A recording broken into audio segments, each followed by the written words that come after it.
All right, best hour of their day is back with another fantastic interview. My friend, your friend, Keith Panda Wittenstein. We're going to talk all about where that nickname Panda came from. Keith is an OG, an absolute legend when it comes to CrossFit. He's been involved in the coaching of CrossFit since way back when. I mean, some say he was Coach Glassman's second in command. Just kidding. He wasn't that OG, but he's been around a very long time, opening one of the very first boxes, if not the first box, in New York City, the Black Box, before moving out to the suburbs, if you will, and opening CrossFit Virtuosity. Like me, he has been a part of multiple affiliates and sold multiple affiliates. And for those of you that don't know Keith, we're going to talk all about his past lives.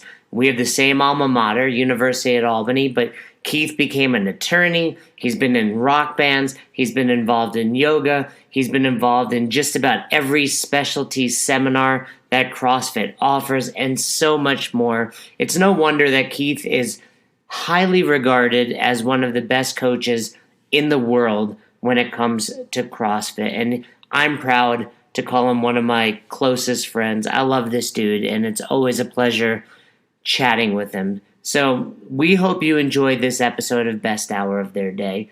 If you're enjoying Best Hour of the Day, I'm begging you. I'm literally on my knees as I'm recording this. We need 3 more reviews on iTunes to hit 100. And look, you have an opportunity to make a little man, that's me, happy.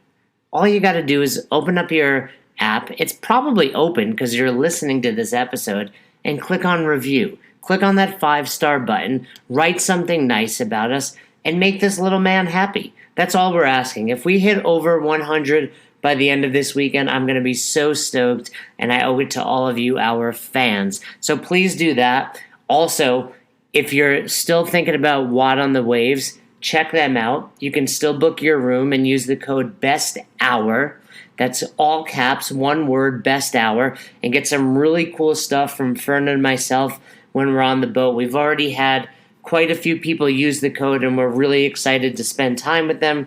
The list of names coming on that boat is incredible. A couple weeks ago, we had an episode with Austin Maliola. We talked all about it. So if you want to work out with some amazing athletes, the Rich Fronings, the Patrick Vellners, the Austins, Connors, Spencers, Hobarts, look no further than Watt on the Waves. If you want to hang out with just some cool people enjoying an adult beverage while hitting a 10K row, this is the boat for you. It's got some great stops. We're going to help coaches develop while we're on the boat. There's going to be nutrition lectures from us and my wife Roz and Own Your Eating and some other great stuff. I highly, highly recommend it. You can check out all of our archives in iTunes. Our new website, besthouroftheirday.com, is just about done, and we're so excited to show you guys that. We're going to have some great content on there regularly, not just the podcast, but articles about coaching. We've got some videos coming out, including full 1-hour classes of us coaching CrossFit, and so much more. We appreciate your patience as we've been growing. This is a passion project for both Fern and myself, and it's escalated quickly, as Ron Burgundy would say. So we appreciate your patience, we appreciate all the feedback and the kind words, and we appreciate the criticism. So anything you got for us, feel free to hit us up on Instagram at Best Hour of Their Day, and you can always shoot us an email, besthouroftheirday@gmail.com. All right, I've rambled enough. It's Friday, and you got shit to do but listen to my man, my friend, Keith, Coach Panda Wittenstein, right here on Best Hour of Their Day. Coach Panda is here with us. Keith Wittenstein, welcome. Thanks. So Glad to be here. Keith goes back and forth. You either have very long hair or no hair. Right. Yeah. And it's all or nothing. All or nothing. Right now you're going with nothing. Right. Yeah. Which does your wife prefer? I think she mostly likes the short-haired version better. Really?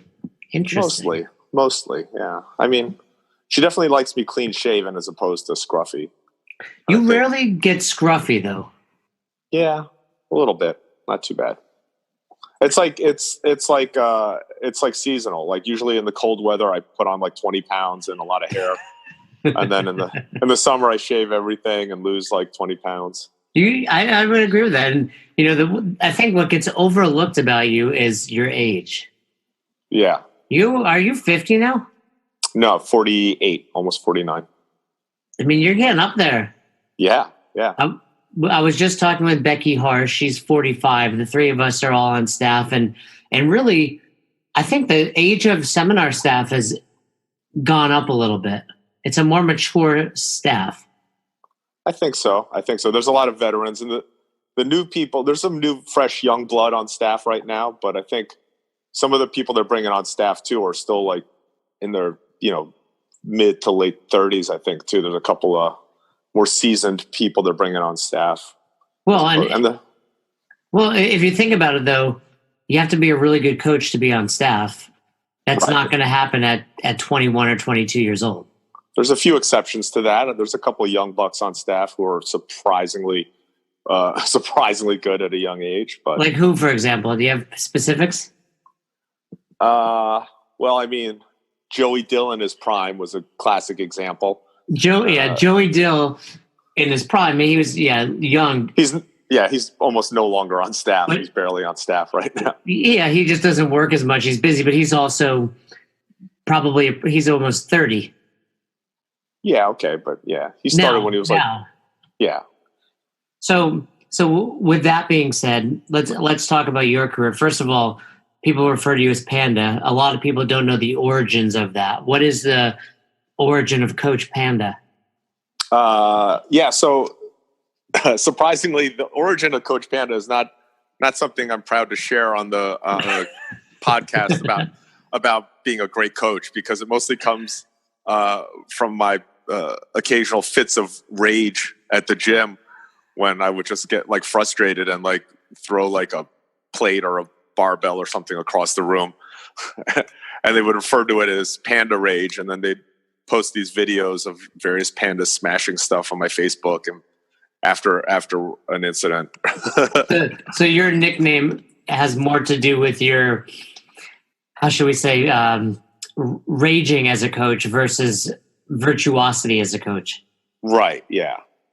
Well, let's talk about that for a second.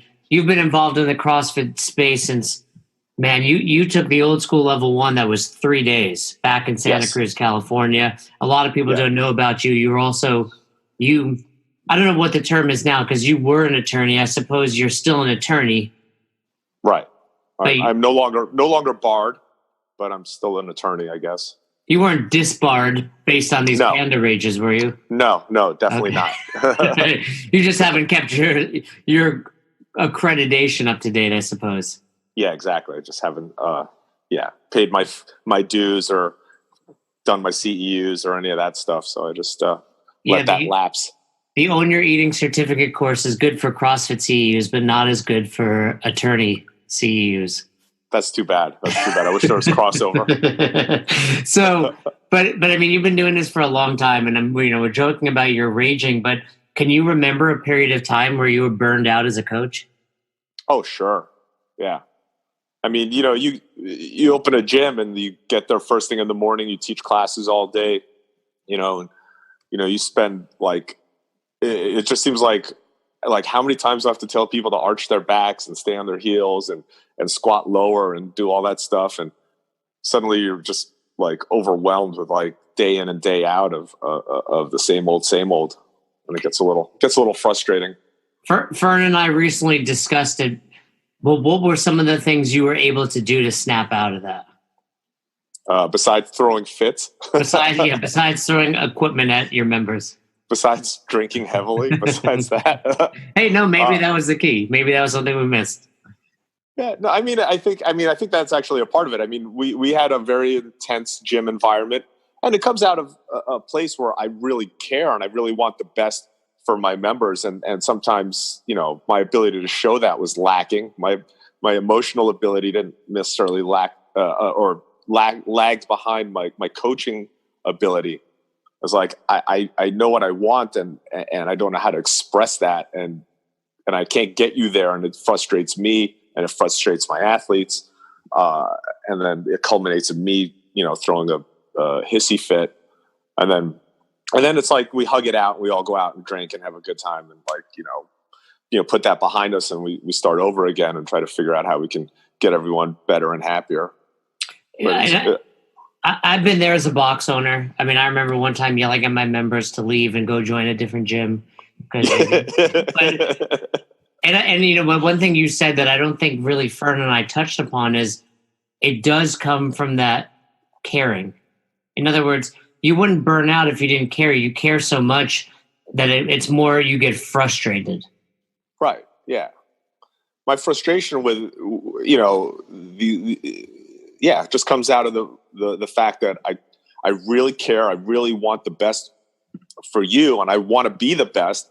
And there's obviously a gap between where I am and what I'm able to do, and where you are and where I'm able to get you to.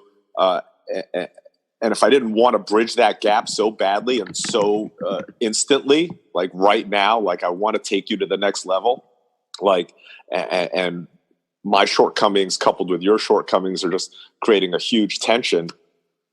And I think it comes from that. I think that's where the frustration and everything comes from. If I didn't give a crap, like, it would be easy. Yeah, it'd be easy to come in, go through the motions. Yeah. And it's better. Tell you how awesome you are. Everybody's great. Woohoo! Yeah, be that cheerleader.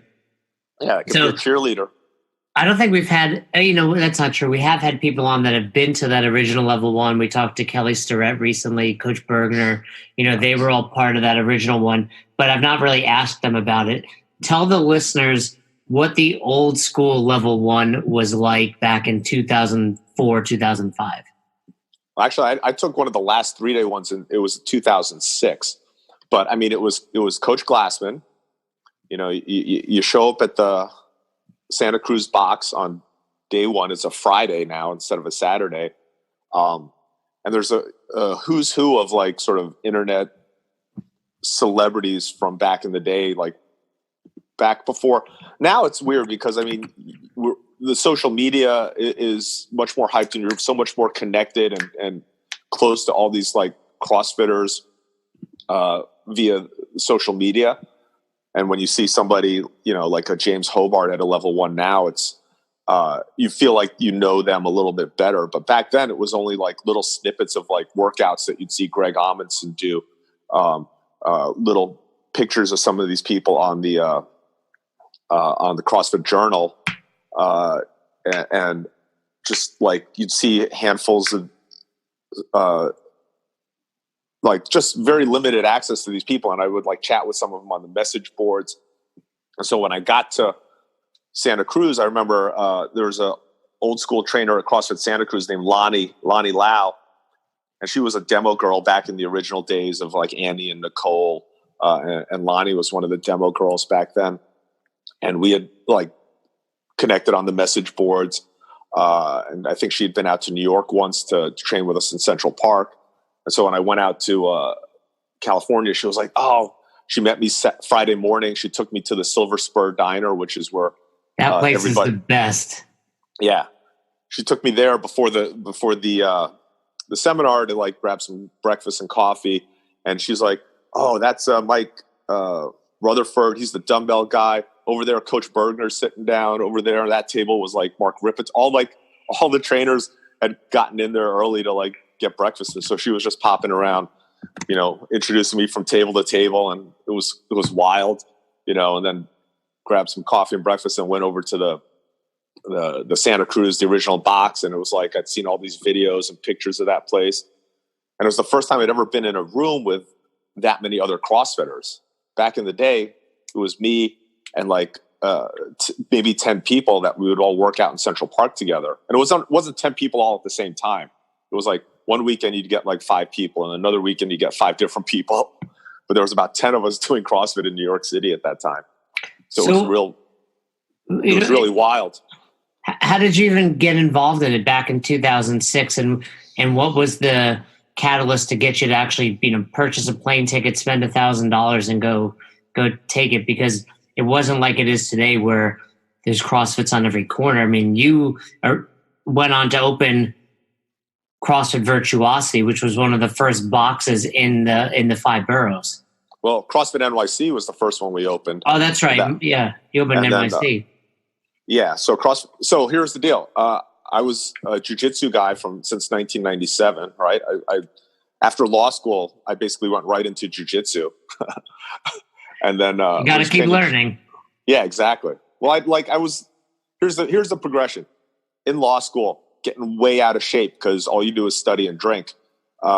So was working out a little bit at the gym. My buddies were like, taking me to the school gym and teaching me about back and bis, chest and tris, and eating protein. I'm like, all right, so this is how you work out. So that was really your first exposure to working out. You didn't do any of that as a kid.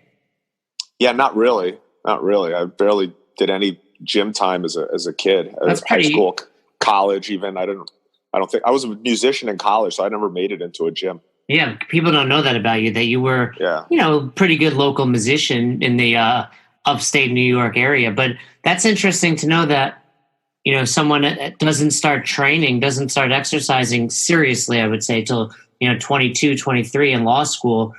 I was older than that. I was like, 25, 26 towards the end of law school. I graduated when I was 26 or 27. But to then become one of the best coaches in the world, that's pretty cool. Yeah. So from there, I was working out in the gym and I was getting bored and I was thinking maybe I should do some like martial arts or something. That would be kind of cool.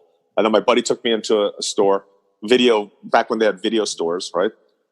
Like Blockbuster and stuff. And he pulled out a video of like UFC. He's like, you got to check this guy out.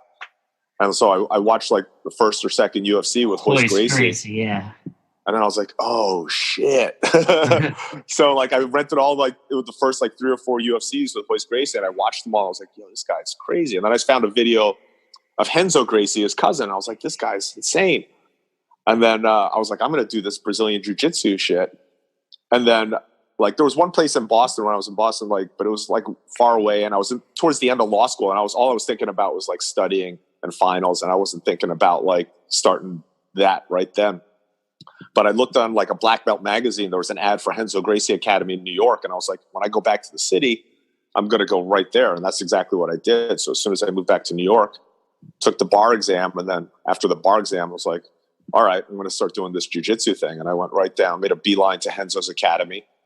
I started training there and then was into that and just was getting my butt wiped on the mats constantly. And I was realizing I probably need to get in better shape. And that's when this guy, BJ Penn, came out and got his black belt in 4 years, went and won UFC, won the worlds at black belt, and then won the UFC. And he held up a CrossFit shirt at one point after winning one of his fights. And I was like, what is that? And so I went down the rabbit hole. This is 2003, 4, somewhere around there. And just went down deep into the rabbit hole of CrossFit. And I was reading the website, had no idea what any of these exercises was. Didn't know what a kettlebell was. Didn't know what a clean, a jerk, a snatch was. Any of this stuff. But I was reading Coach Glassman's words. I was downloading these journal articles and PDFs. And I was like, this guy's talking about fitness like nothing I've ever read in Muscle and Fitness magazine, right? And I was like, this guy's really smart. I was like, whatever he's saying, I was like, I want to do that. And then, of course, I would go and try a workout and be like, this is fucking hard. And then I started looking. Do you remember your first workout? What? No, but I remember being in Crunch one day trying to do Angie, 100 pull-ups, 100 push-ups, 100 sit-ups, 100 squats. And they only had the one knurled bar between the cable crossover machines. Yeah. And I'm on that thing trying to kip through 100 pull-ups and it's taking me forever. And I tearing my hands and throwing a towel over the bar. And and periodically a trainer would come by and be like, that's not how you do a pull-up, Yeah. And then you would do the push-ups and sit-ups and I'm doing squats. And then periodically a trainer would come over to me and say, you shouldn't squat that low. It's going to hurt your knees. So there's some memories getting a lot of grief from a lot of trainers at various sports clubs in New York during various workouts. That's more of what I remember than which was my first one, So you go to Santa Cruz, you take the 3-day course, you're surrounded by these web celebrities. Well, before that, like I'm like doing CrossFit more or less like partially on my own, finding other people in New York who want to do it. I end up, getting a little group of people together. And then one of those people is Josh Newman. And Josh is like, I'm like, this is back in the day where I could actually get Coach Glassman like on the phone and get him on email and would reach out to him periodically and be like, hey, are you guys ever coming to New York? And he's like, you don't understand. You guys are creating the New York scene right now. You guys are going to start the gym. And we're like, what? No, we just started. I don't want to open a gym. I just want to do CrossFit workouts. Come here and open a gym and train me. And he's like, you don't understand. And so finally, like Josh, like affiliated us. He put up a blog and he's like, I affiliated us. I just paid the $500 and we're an affiliate now. I'm like, we are? He's like, what's a blog? I'm like, he's like, here's the password. Just write up the workout that we did in the park. I'm like, okay. So we started blogging and putting up workouts and putting up pictures of us working out in the park. And then lo and behold, it was like we started getting thrown out of different gyms that we were working out at. And finally it dawned on us, like, we should like offer like a regular, we found a place that would actually let us work out regularly, like a couple days a week, like on like the weekends. And so I was like, well, now that we're here every weekend and they're not throwing us out, let's like start a class and see if we can get people to like pay us and come in regularly. Cause it was just sort of like, show up if you want, but now at least we can make a plan. And so we started, we sold like a 6-week package or something like of, CrossFit, and all these people showed up. And I guess like we have a gym now. It's like, well, I guess I should go do my level 1 and we should start looking for a space. But meanwhile, you were still like, I'm going to be an attorney. I was doing some, legal work at the time during the week. And I don't know if I'd done my yoga teacher training at that point. I think I had done my yoga teacher training at that point, was teaching yoga a little bit too. Speaking of that, you, in my opinion, are probably the most diverse coach I know. I mean, you're kind of an expert in all fields. I mean, you are very, very good at jiu-jitsu. You teach that regularly, but you have your yoga. You were at one point a part of the kettlebell staff, the gymnastics staff. You and I go back to Coach Rip and the barbell staff. So what was it about you that allowed you to just learn so much, or the desire to learn so much? I don't know where the desire came from, but yeah, because you're not a very motivated person in general.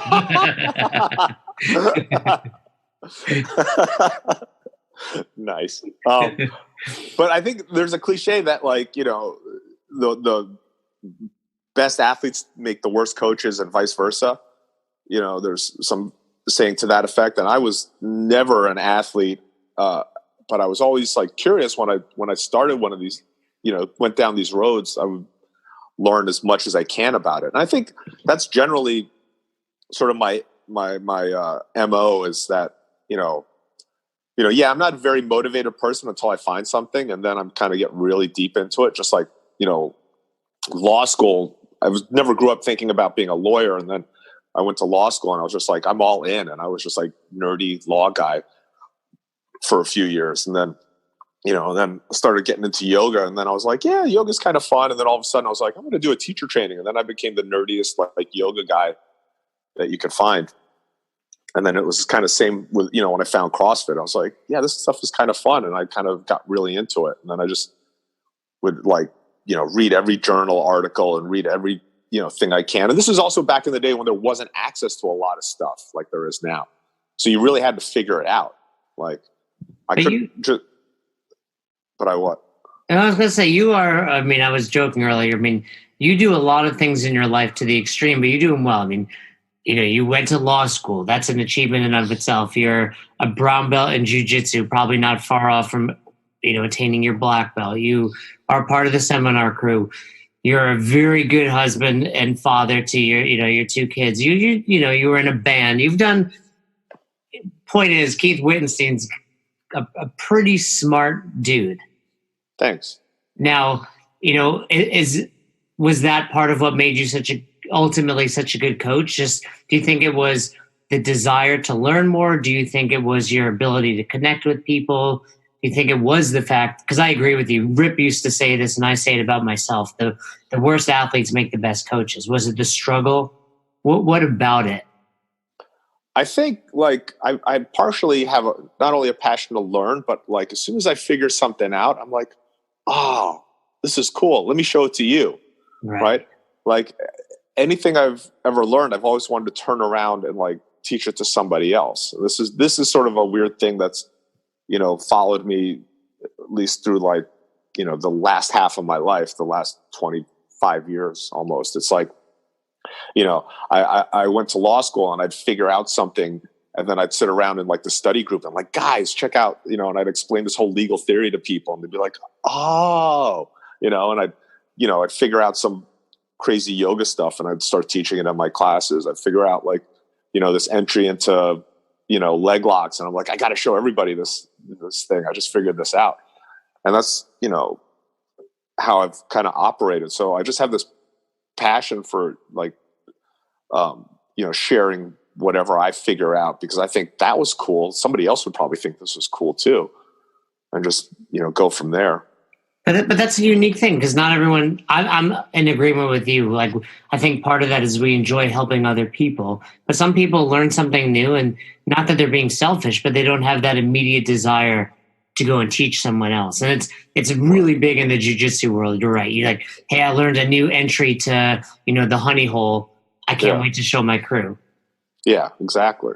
So tell us, some people don't remember Mark Ripito. So Mark Ripito was a crazy Texan, someone that you and I would call our friend. He was the barbell guy till about 2009-ish in the CrossFit world. And whatever happened, he's no longer involved. But do you have a favorite Rip story? You and I traveled quite a bit with him for about a year. Yeah. I was with Rip for about a year and a half, traveling, doing the seminars. He is one of the most awesome, smart, funny people, but also the most opinionated and stubborn person. Mm-hmm. And if his agreement is counter to your, if his opinion is counter to your opinion, you're in for a rough ride.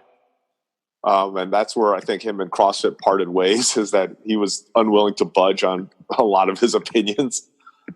But man, when he wrote a great book on the basic lifts, and he's a great coach for teaching the basic lifts. But he's also a diehard Texan, and he's constantly griping about not being able to get his knives through the TSA. And every seminar was an undertaking in like great coaching, getting people to lift heavy, and also drinking a lot of bourbon and having a good time. So it was a fun experience working with him for that year and a half. Yeah, that was the year I learned all about steak and bourbon. Yeah, exactly. I mean, you would go a weekend with Rip, and it was the most unhealthy weekend you could have. But you mean? No, I don't know if it's the most unhealthy. Lack of sleep. There wasn't enough sleep happening because he would keep us up late and get up so early. Yeah, part of your gear for the weekend had to include a small flask. Yeah, with some sort of brown liquor in it. was a hard, a firm requirement of working with Ripito. But speaking of knives, we're working in DC one time, and I think we were all coming home on Monday, and we had a later flight, and he wants to go to one of the museums, like one of the Smithsonian. So we go there, metal detector beeping like crazy. Oh, yeah. He unloaded like 8 knives out of his pocket. And they were like, you can't come in with these. And he was like, well, I'm not leaving them. And I was like, I'll take them back to the hotel and just head to the airport. But it was nice. It was one of those situations. Now, with all of your expertise in the realms of fitness, where would you say your superpower is? What's your best coaching? What do you coach the best? I feel like I'm really good at teaching the squat, and I'm really good at sort of fixing really crappy squats. Right. And, I think I think I have a gift for that, maybe. And now when you say like the air squat at a level 1, are you talking a member's back squatting, and you can help them, improve their low bar back squat? I would say all of the above. Like, the squat is something I've just spent loads and loads and loads of time working on myself and other people. And I feel like, the hardest part of that maybe is that some people are unwilling to change the way they squat. Yeah, But there's more of that happening. But like, in terms of like, it's one of those things where, a lot of people are into, right now it's really popular, like all these assessments and stuff like that, with like various people doing various assessments and PT stuff, and like, and then being able to diagnose whether or not people can or should squat. And I think that's there's a place for that. But, I find like the squat in itself, and people, I think even you had Sean on here like a couple of weeks ago talking about how the squat is not an assessment. And I just violently disagree with that. It's like, if you know how to watch a squat, right, and watch what the person does and where they compensate, you can see a ton of stuff in there. Yeah, that was kind of what he said, where, the FMS screening, where Coach Glassman's like, those things are useless. Watch someone squat. And I agree with you. I think, and of course, I think you and I are both pretty biased towards CrossFit, right? But I agree with what Coach Glassman's saying. And I can assess you based on how you move through these 9 foundational movements. If you can't do these, I don't really need to see much more. Let's get these better. Yeah, there's certainly a place for other assessments and stuff, and there's certainly stuff that's less visible or maybe even invisible when you're squatting, and especially when you're good at compensating for various things. But ultimately, one is a correlate of the other. A lot of these assessment tools are just correlates of good movement and not actually good movement. And I think we, as level 1 seminar trainers, spend a lot of time not working with correlates, but actually working with the real movements and trying to get those better. And I think that's where the majority of sort of the average trainer's time should be spent, is working on just getting people to do those movements better, and not diving deeper into other assessments that kind of lead them further away from good movement, potentially. What do you think about your? I'm going to tell you a story. No, tell it. Yeah, go ahead. Because I was sitting there and I was watching a little workshop with a fairly good PT giving a seminar to a bunch of trainers at a gym, and it was good stuff. It's like, well, here's how you screen ankle dorsiflexion. You do a little knee bend test, and you sort of see how far they can get the knee past the toes, and you can do it to a post on the thing. And here's how you do this screen here for this range of motion and that range of motion. And I was like, that's all good, but like I worked with these same trainers, and I'm like, most of them can't see if someone's squatting below parallel and their knees are tracking their toes and their heels are down.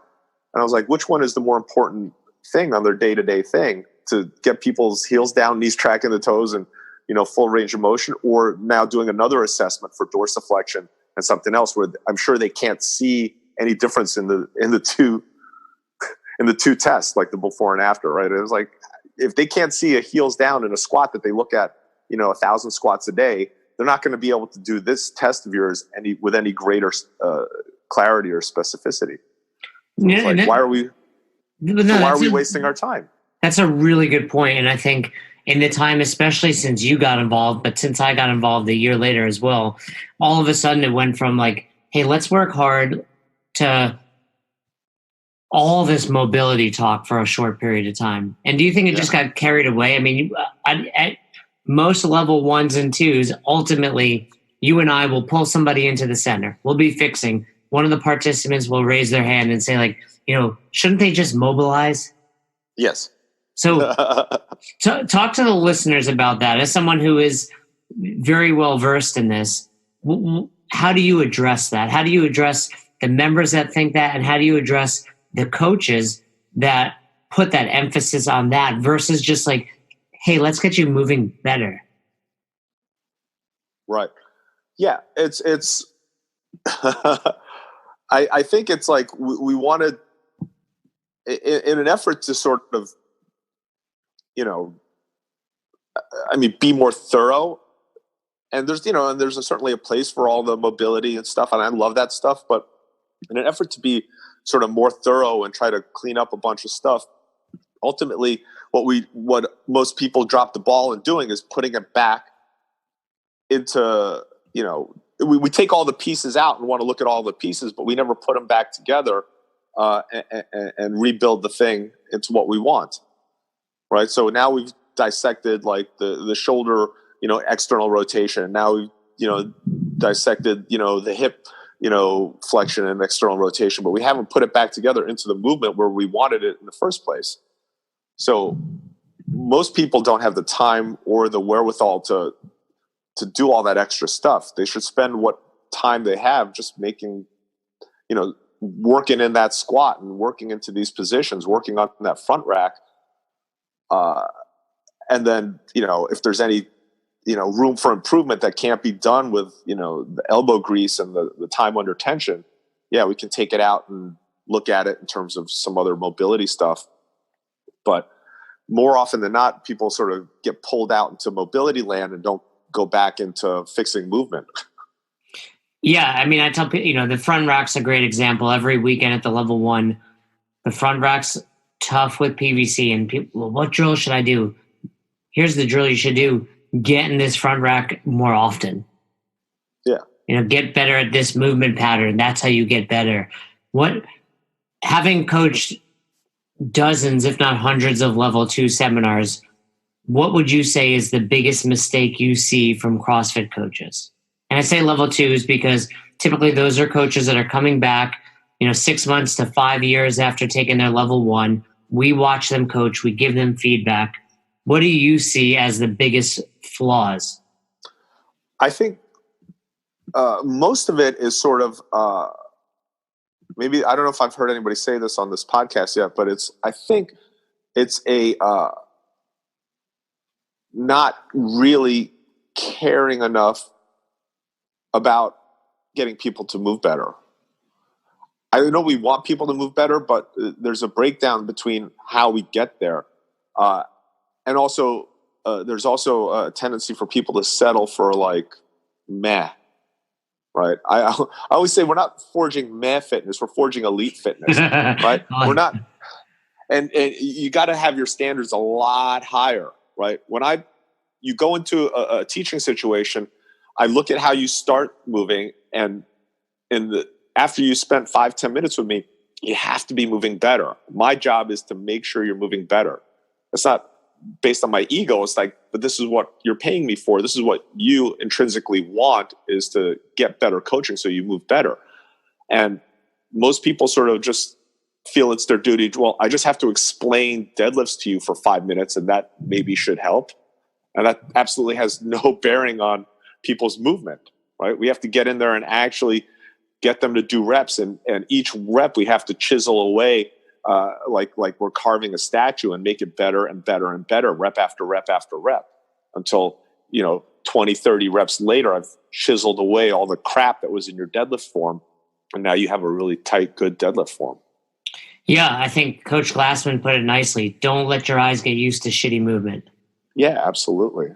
But there's an inherent sort of unwillingness to put yourself out there. There's an unwillingness to sort of ask people to do more.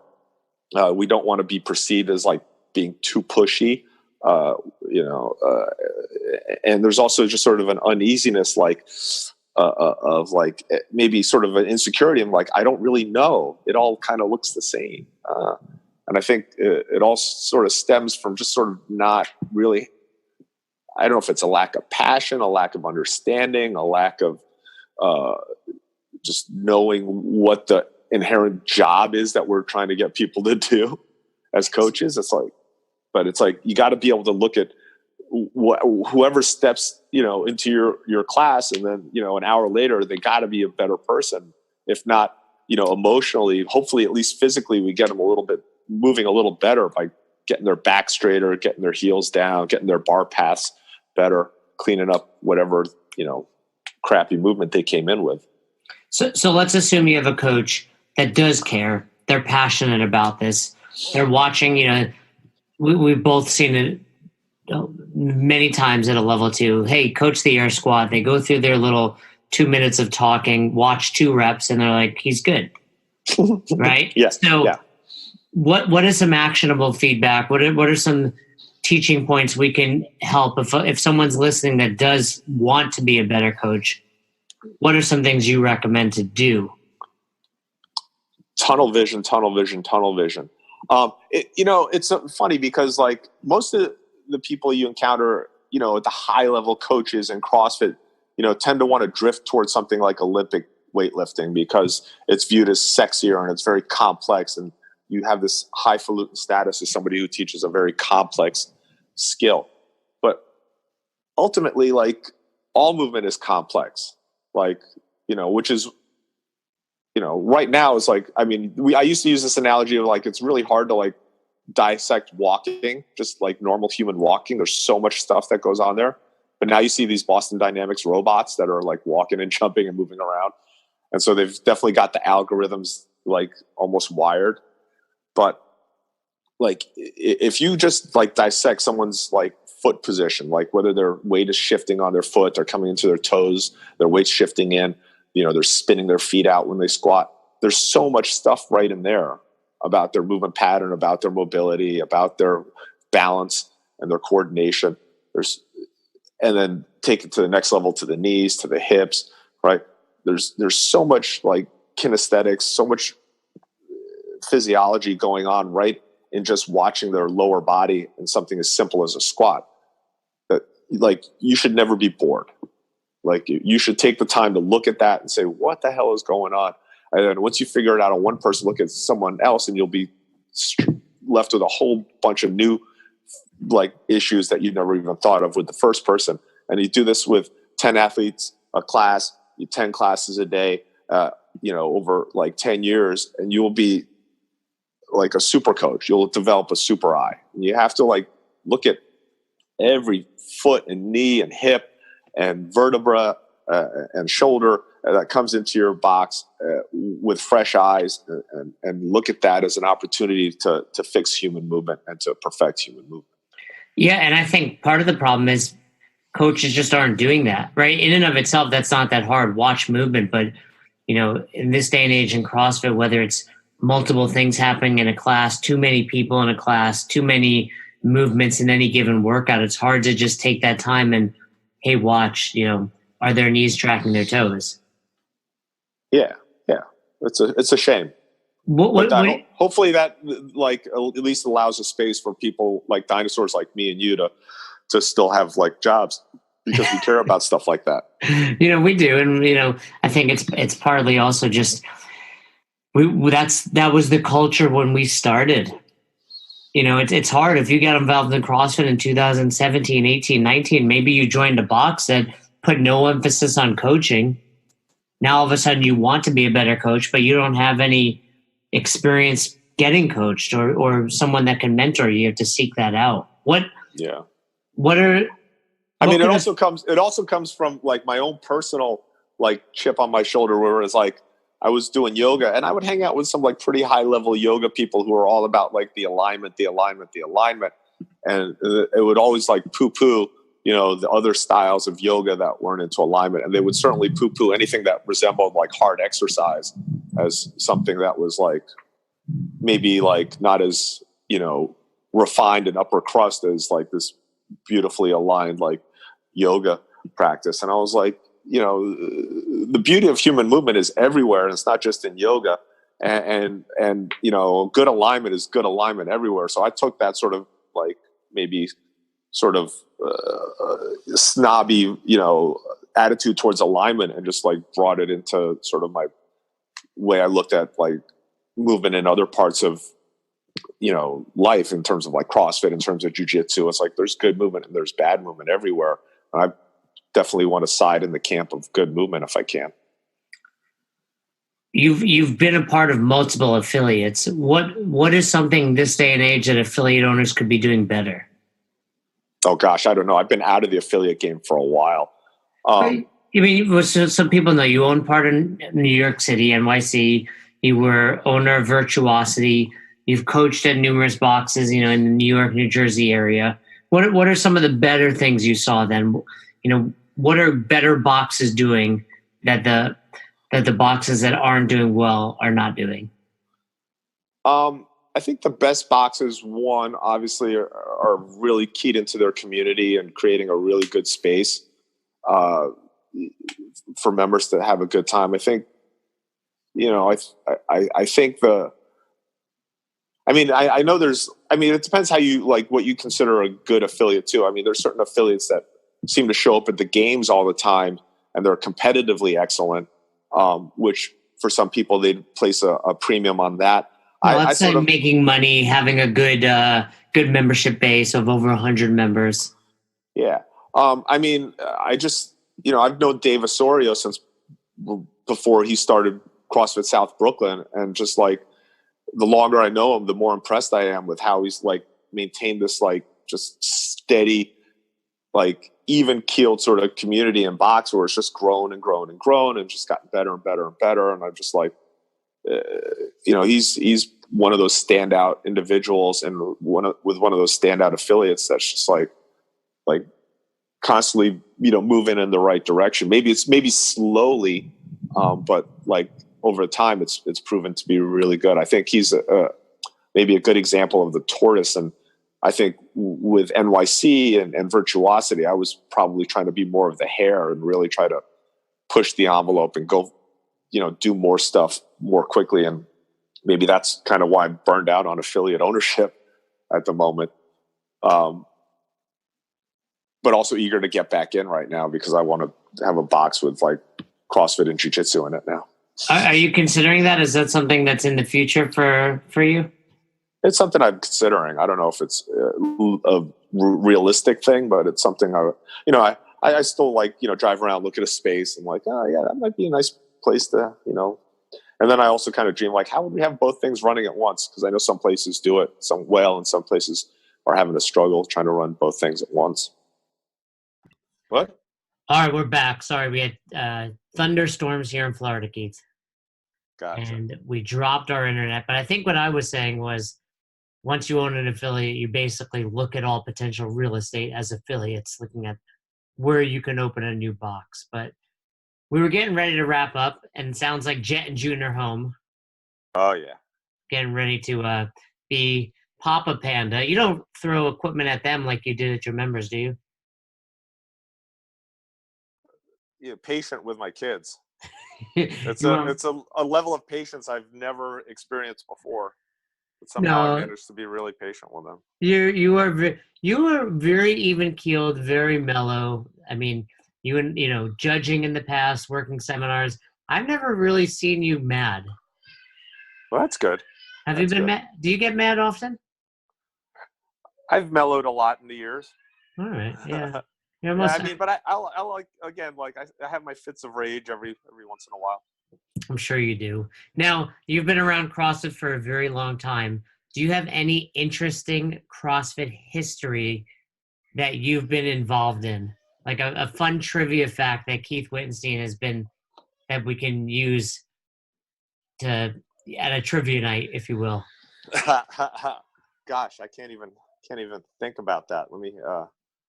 You mean you were at the old level ones? You traveled with Rip. You traveled with Tucker. Maybe just a fun story. Do you have a favorite story? One of my favorite stories was when we that first level one. It was in Santa Cruz, 2006, May 2006, Friday. For whatever reason, like the main workout on that Friday was like bottom to bottom Tabata squats. I think that was the day one workout on Friday. And there was a bunch of presenters, I don't remember who went that day, but like at this seminar, there was Ripito was there presenting, Bergner was there presenting, John Hackelman, Mike Rutherford, Angie Hart, I think, was doing a rowing presentation. There was like a who's who of like specialty coaches there. Rob Wolf was there, all these people, and this was like right before they had all the specialty seminars. So one of the things that Coach Glassman was talking about is how they were going to break off and do like some specialty, like their own seminars. And this was probably going to be the last 3-day level one. So anyway, so there was all this stuff going on that night. There was like a little I don't know if there was a social that night. I think that night we went out to like a Mexican restaurant in Santa Cruz, like a bunch of the coaches and some of the participants were there. And I'm sitting at a table with Nicole Carroll, Annie Sakamoto, Annie's husband. We're, having some food, having some drinks, having a good time. And Tony Budding comes up and he's like, "Oh yeah, listen, we got to come up with another workout for tomorrow." And they were like, "Why?" I was like, "Well, some of the people were a little, complaining that we only had one workout today, And then Andy Sakamoto goes, "They're fucking complaining? Those sons of bitches. We're going to crush them." And I'm sitting there, I was like, "I'm a participant, Andy." I'm not complaining. It's like, you don't have to crush me. She's like, "You keep your mouth shut, Keith. We're coming up with a workout right now." And then her and Nicole, took out a cocktail napkin and a pen, and they're like, jotting down ideas for some day 2 horrible soul crushing workout on top of whatever they already had, which was like a fight gone bad, or I think a heavy Helen or a long Helen or something like that. And they're like sitting there brainstorming on ideas, and Andy's like, "Don't you fucking tell anybody, Keith. I'm going to kill you." I'm like, "Oh God." And so I was rooming with my buddy David, who this is his second time attending the level 1. And so he was like, we went out there both together. I think we both flew out and we're rooming out there. And that night we're in the hotel, and I'm like telling Dave, I was like, "So this is what happened at dinner." And like Andy was like, "Don't tell anybody, blah, blah, blah, blah, blah." And we're going to have some like extra horrible workout tomorrow. And so we roll up Saturday morning, and the first thing Dave goes up to Andy, he goes, "So I hear you got a really terrible workout for us today." And Andy looks me right in the eyes. "You're fucking dead, Keith." It is funny how the emphasis at the old school level 1s has shifted. Even when I did it in 2007, it was like bottom to bottom, fight gone bad, Fran, another AMRAP in there. But it's fun to see how we've shifted. There's the push towards health, and I think that's going to be good for the long-term growth of CrossFit and the overall health of the country. But that's a great story and very typical of back in the day. Yeah. There was some classic stuff back in the day, and I do like the shift towards a little kinder, gentler CrossFit. But it's funny how like me, some of the old guard in CrossFit sort of remembers the days of like smashing people, and very much like the early emphasis at CrossFit NYC was like, basically like try to survive the free trial workout and then see if you want to come back. And the emphasis was definitely on like smashing people, because you had like just random like trainers from like Globo gyms coming in and hearing about this CrossFit stuff and thinking it's not so tough or whatever. So there was always an emphasis to like just like crush people's souls. We'll show you. Yeah. The whole your workout is our warm-up type of mentality, and it's over the years it's nice to sort of be in a different place where now it's sort of about trying to bring people into the fold and try to create an environment where CrossFit is not necessarily just for the badasses. It's definitely a little more open and welcoming and inviting. That is definitely true. Last question. Any book you recommend the listeners check out? The War of Art by Stephen Pressfield. I just read that. Awesome. That. And I'm checking out his other book, Turning Pro, next. But that's a great book. Pretty easy read, awesome. Short book, but The Muse. It was all about the Muse. Yeah, my wife turned me on to that like years ago, and it's one of our favorite books that we always reread when we're kind of like, getting caught up in the resistance and like we're not moving forward. We bust that out and get a little bit inspired again. Well, especially for Erin, who's so creative and involved in the arts, I'm sure it's important for her to not let resistance get in the way. Or those Absolutely. 2 kids that are making a racket back there. They're out of control, these 2. I will let you go take care of the young Wittenstein clan. And, awesome. Hopefully I'll see you soon. And happy 10-year anniversary to you and Erin. Thank you. And we look forward to talking to you, brother. To catching up again. Thanks a lot. Thanks, brother. Thanks for listening to Best Hour of Their Day. If you haven't heard about Anchor, it's the easiest way to make a podcast. Let me explain. First of all, it's free. How cool is that? There's a creation tool that allows you to record and edit your podcast right from your phone or computer, so it becomes super simple. Some of these episodes with Fern or Todd or myself chatting with one another, we've done right within the app itself. Anchor will make it easy to distribute your podcast to all platforms, Spotify, Apple, and many more. And you can make money from your podcast with no minimum listenership. It's everything you need to make an awesome podcast in one place. All you have to do is download the free Anchor app or go to anchor.fm to get started today. Come on, who doesn't have Spotify at this point? And if you were unaware, Spotify now is offering podcasts. That's right. On Spotify, you can listen to all your favorite artists, but also podcasts in one place for free. Spotify has a huge catalog of podcasts on every topic, including the one you're listening to right now, Best Hour of Their Day. On Spotify, you can follow your favorite podcasts so you never miss an episode. Premium users can even download episodes to listen to offline wherever you are, something I always do before I hop on a plane. And you can even easily share what you're listening to with your friends on Instagram and other social media platforms. Here's the deal. If you haven't done so already, be sure to download the Spotify app, search for Best Hour of Their Day on Spotify, or browse some other podcasts if you want. You can find them in your library tab. And also make sure to follow me so you never miss an episode of Best Hour of Their Day. Thanks again for listening to Best Hour of Their Day. We hope you enjoyed this episode. And if you did, one more time, please leave us a review on Apple Podcast and send us any feedback you have to @besthouroftheirday on Instagram and besthouroftheirday@gmail.com if you want to shoot us an email. We appreciate you. Thanks again. Have a great rest of your day.